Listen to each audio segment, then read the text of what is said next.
Thanks for tuning in to another episode of My First Vote on Mirror Now. I'm Avni Raja.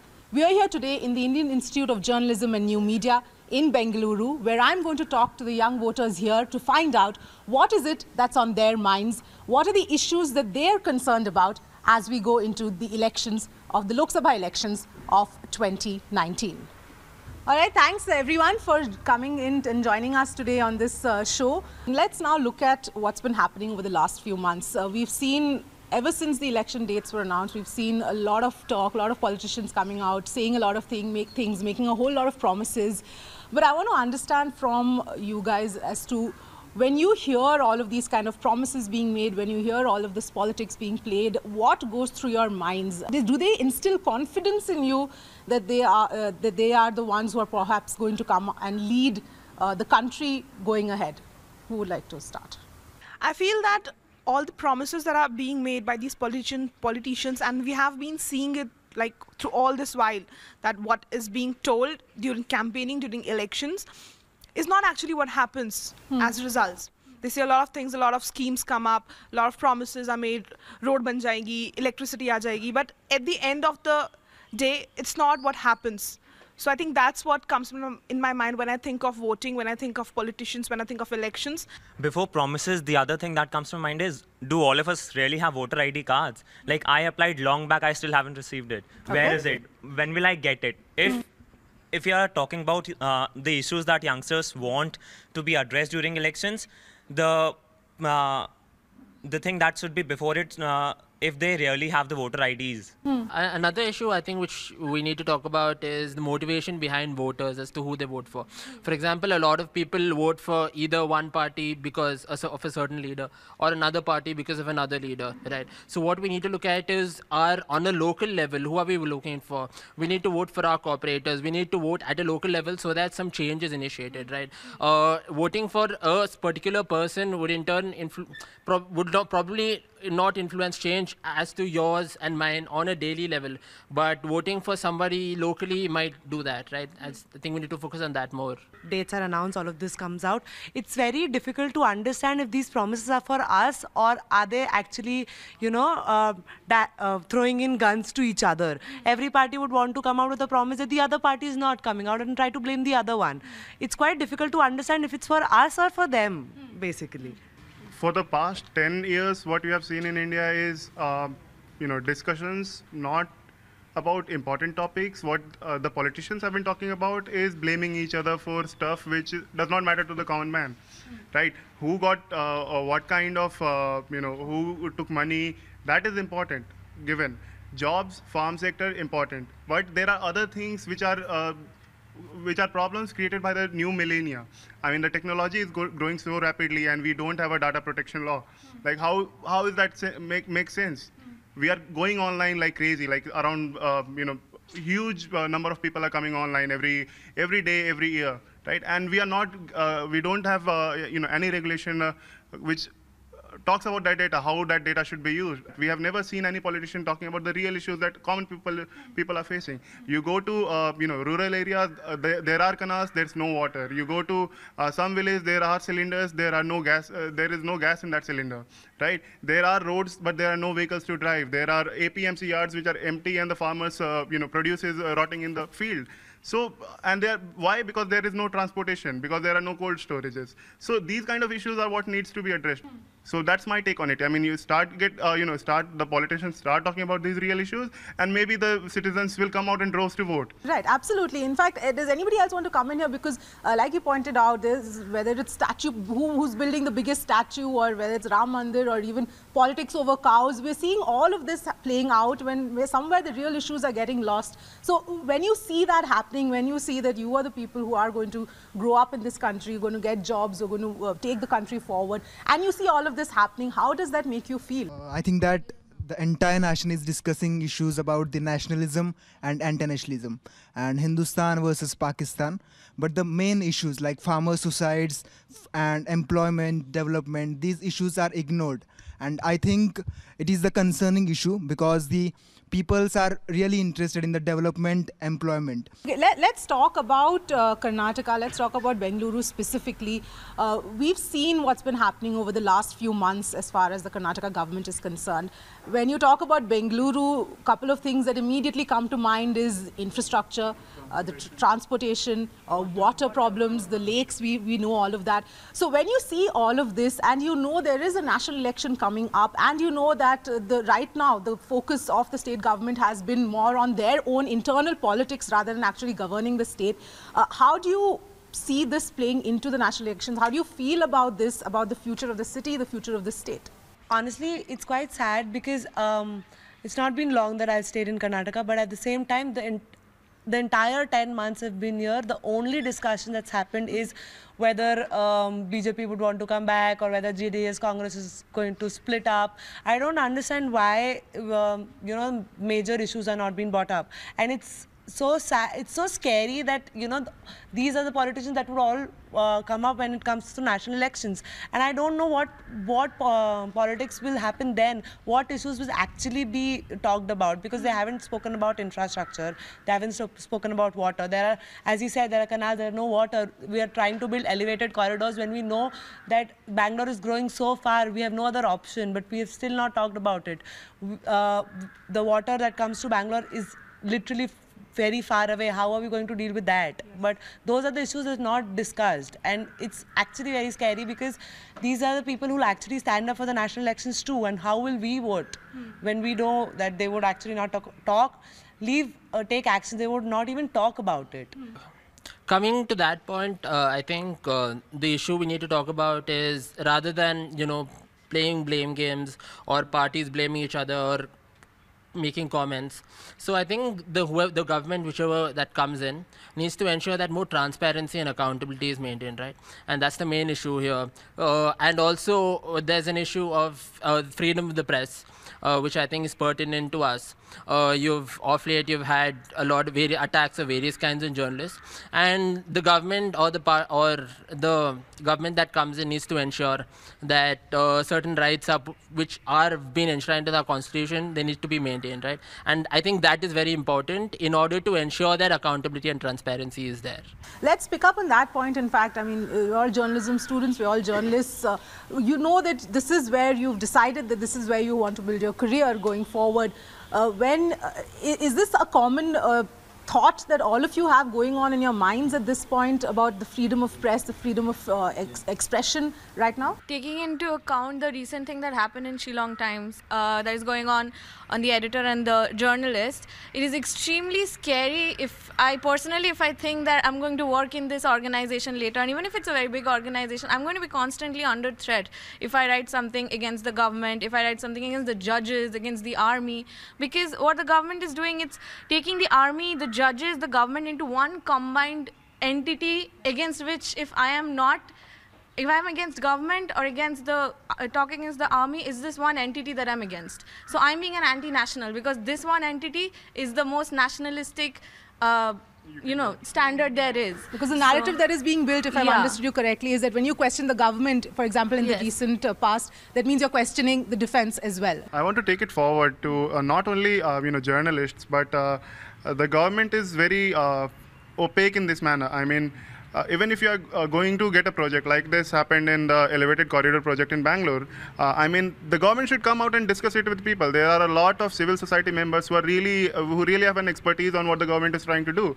I mean, I don't understand what is stopping the government from, getting people from the private sector to help them out on, building projects, executing them, planning them, or taking feedback from people whose life it is going to change. I mean, you make a highway on this in this road, and it is going to impact the college. So the government should be talking to the college. I mean, that's how it should progress. We don't see any kind of stakeholders being brought in government policy. Yes. Yeah. Well, I would like to add something what he has said, that if I'm an expertise in IT and a government is planning to do something and I have done something in IT, then I should be asked, right? There should be some forums and platforms where common people should come in, they should join and contribute with the government. This is how government should work. This is not the India where, like he said, British rules and a government is formed and they are ruling everything. Okay, we have given you 5 years, but you should consult with us that there might be some decisions that we might not like.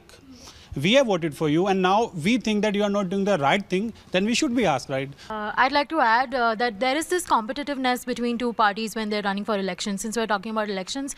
So when the last three elections, elections which were held in the past, in the three states, there's this competitiveness between Congress and BJP saying that, oh, now you see that we've given the schemes to the farmers. So the idea behind implementing and putting out these schemes is not for the development of the people, but this competitiveness and showing this comparison between. So when our government was there, we did this, but when your government is there, so you're not doing anything. The thing is, I would like to compare this political scenario with something which is on a lighter note. That is our Bollywood industry. There's a common rhetoric and the general consensus among the directors or the people who are involved in the movie making process that the content is changing. And we say that the content is king these days. So why do we say so? Because the audience have evolved and they are asking questions. They won't sit back and take any of the content. They want some quality in the content. So I think if the politics of the country has to emerge, the people of the country, it's like going back to the older days of Abraham Lincoln's quote of that democracy being for the people, by the people, and of the people. So we have to always keep in mind that we are the ones who are power in general. So if we ask the right questions, if we push the government, and if we move beyond identity politics, then only the real change will come. This is going to be a defining election. It's going to be a game-changing election for the country. Do you really believe that whoever it is that comes into power, whatever promises they are making, is it going to have that defining change in India? I think it does. Right now, like if you see like India's position in world, when we see different reports from different big forums like economic forums and all, so we are being seen as a country who's going to surpass USA or China maybe in 20 to 30 years. So at this point of time, if any party comes, they will try to cash in the work that is being done by not only in last 5 years, but 15 to 20 years. If you see, compare India of 2000 and 2019, it has completely been changed. If you see we people working outside and being looked at, so we are not the same Indians that we used to be. We are a potential resource that are working for them and that are important for them. So if you see Trump's US visa policies, he has to negotiate with Indians because he knows the importance of Indian people. So right now, whoever is coming to the power, he's going to cash in definitely, and you never know what will happen next. Somebody else who hasn't spoken, perhaps? Go ahead. What I feel the issue is I personally feel that lack of awareness and the reluctance among the young voters. Like I have friends who do have voter ID cards, but they don't go and vote. So I feel it is really important for the younger generation in the country, because since we are the future, it is really important for us to participate, to know what is happening in Indian politics. So if we are reluctant, if we are only bothered about our own lives, we won't know what decision should we make. And so why do you think that is so? Why do you think that there are so many young people who even have voter ID cards, or some who don't even bother applying for it? Is it because politics is something I want to stay away from, or is it because you just have no confidence in the way things are being governed? It is both, actually. Both that they don't want to know about politics, and at the same time maybe they are done with all the corruption and everything that has been taking place all these years.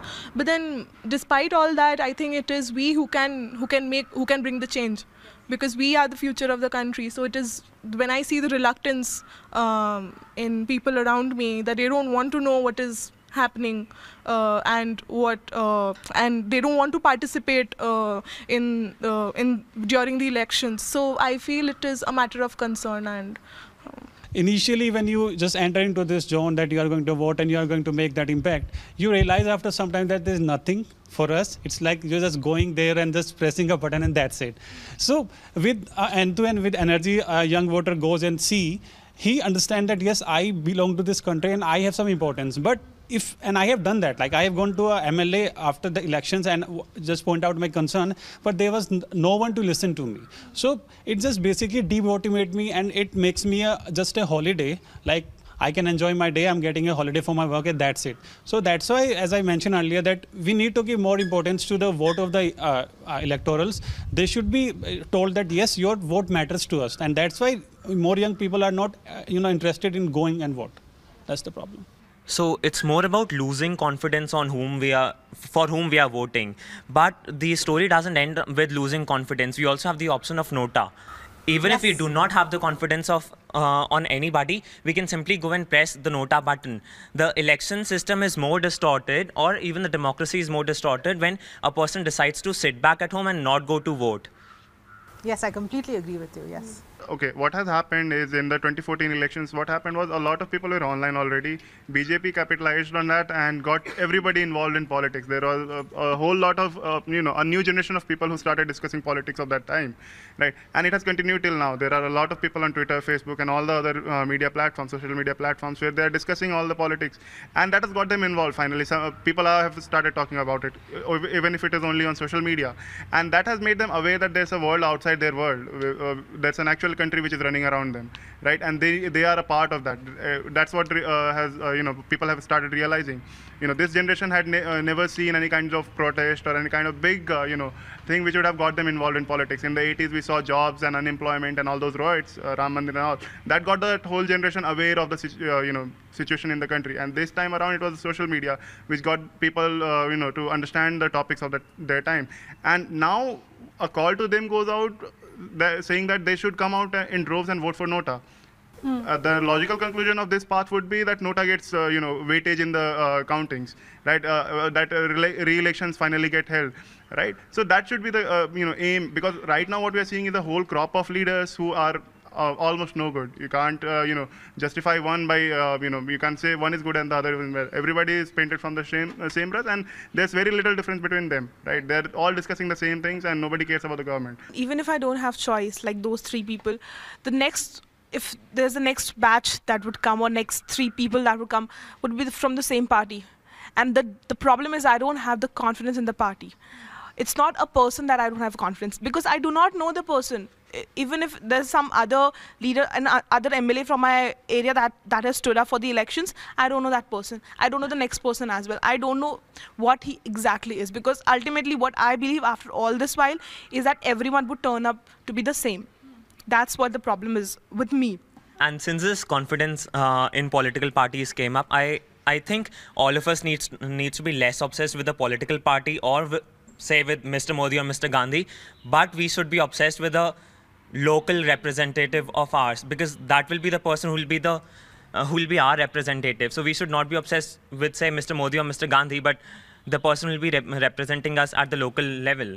Intolerance is one of the major issues. Even last year, Supreme Court asked the centre to make a separate law against it. And many of us are getting intolerant day by day. Just because criticizing somebody doesn't mean that you stand against the person. The criticizing can also be for the good of the person to whom you are criticizing. When we're talking about what issue is concerning us this election, one of the main issues is that even in the aftermath of the Balakot strike, or even before in the surgical strike of 2016, the ruling party, what it does is it focuses more on the retaliation that it has done, and it promotes its campaign in a way that, look, we are a new India now, which will retaliate even whatever intensity of attack happens in India, we will retaliate in this intensity. So they're using it as a promotion campaign to fuel their own election. And this is extremely problematic, and people have to understand that now. People hardly question this. They're more happy that, okay, India is retaliating back, it's amazing, India is doing this, but you have to question the problematic situation that India is in right now. Why don't you focus on the fundamental problem, why the strike happened in India in the first place? What is the situation in Kashmir right now? You have to focus on the fundamentals, not just boast about how much we have retaliated by, because it is not going to solve anything. So do you think that's going to that's going to reflect in the outcome of this elections, the fact that these airstrikes were carried out, and then of course the way it has been used as a propaganda by the party, which it shouldn't? Which is actually being used as a propaganda by the party. And in this, the government is taking so many populist measures. Even we saw in the budget, most of the measures were populist measures. So because it is using it as a propaganda and people are believing in it, people are coming out on social media in support of the government, saying the government did it. Like the Prime Minister himself did the strike instead of the army or whoever. Yeah, so about the Balakot strike, we have to remember that there is no proof for the strike, like if from the government or from Pakistan. So what we need from government is a transparency. Like they are not telling us like what they have actually done. So it's going to affect the election because we don't know if they have done it or not, and there is no transparency like how it actually works. So that kind of insecurity and like uncertainty about the government is always there, which we should keep in mind during the elections. Right, so anybody else wants to talk about jobs specifically and how you feel as you're entering now into the working world, to looking for jobs, looking for your career? Let's not restrict it just to media, just let's look at it slightly on a broader level. And we know the kind of issues that have been going on as far as jobs data is concerned. There isn't proper jobs data that's available. Some data did come out, the government refuted it. It talked about a 45-year low as far as unemployment is concerned. So all of that controversy is happening. But having said that, when you look at the job situation today in the country and you look at yourselves entering that world, what is on the top of your mind? I think the precursor to getting jobs, I guess, is skills, right? I think the government, so far we have seen a lot of, positive schemes and positive measures as far as rendering skill is concerned. So I think more specific technical skills, you can have measures to impart them to the young people so that they can be better equipped to get jobs, right? The issue with jobs is that somebody would get a job who is more skilled or who has specific expertise for a particular post or position, right? So the only way you can ensure that is to provide skills. One point that I would like to add is the government, again, it comes down to why the government doesn't see what's happening in the world. I mean, it's a part of that world and it sees all the innovation and all the policies that, all the economic models that are being developed across the world. You see Israel, using drip irrigation to become one of the largest producers of a lot of products, right? I don't know what's stopping the government from implementing such, groundbreaking schemes in India. I mean, it has got the expertise.